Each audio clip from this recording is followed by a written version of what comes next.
I sat on the pitch roof and looked out over the neighborhood that I had been a part of for many years.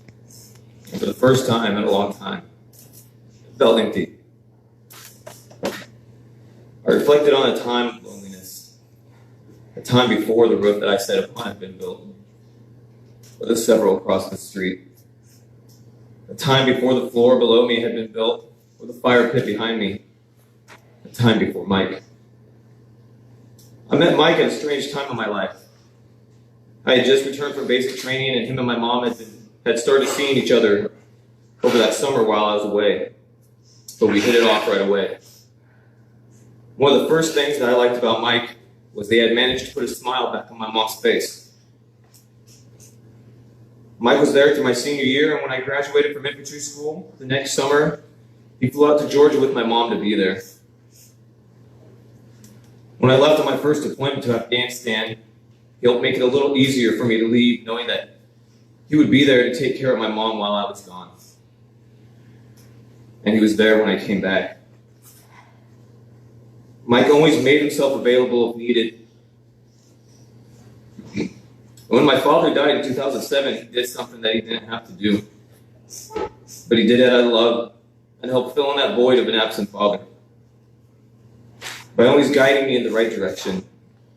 If ever I had bitten off more than I could chew with a project, he would step in without me asking and lead the way to a successful outcome. He did this when I decided to remodel my basement, thinking I could just figure it out as I went along. He taught me that it's always good to have a plan before you start, even if that plan changes. And when I decided to remodel my bathroom, I simply told him what my plan was, and he helped me change that plan into something that would work. He literally rebuilt half of my house and never once asked for anything in return. It seemed that he was always building something, whether it was a picnic bench in the backyard, a man cave at a friend's house, another roof, another ceiling, or another floor, painting a house, or one of my favorites, the fire pit that him and I built together in the backyard that we both remained so proud of throughout the years. He was always willing to help out anyone that seemed to need it. All along, what he was truly building was friendships. I left to Iraq in 2009 knowing that my family was in good hands with Mike around. And when I returned to a neighborhood changed.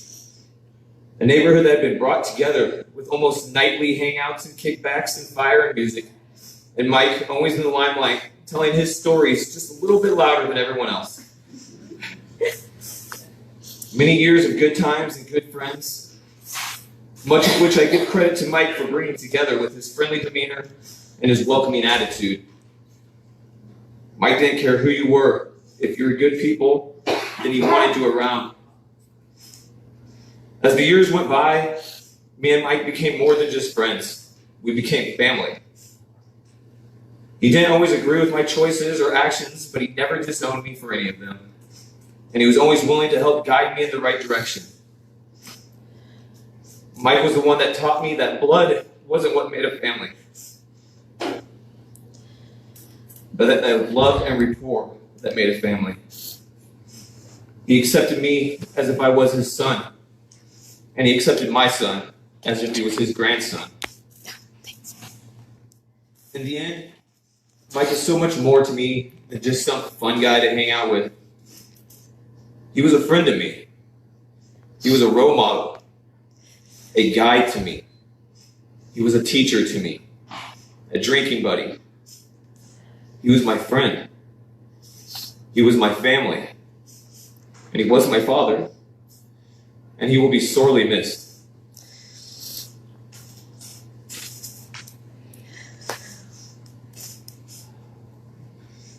Let's see if I can find this. We put together a slideshow. It's not the live show to launch. Thank you.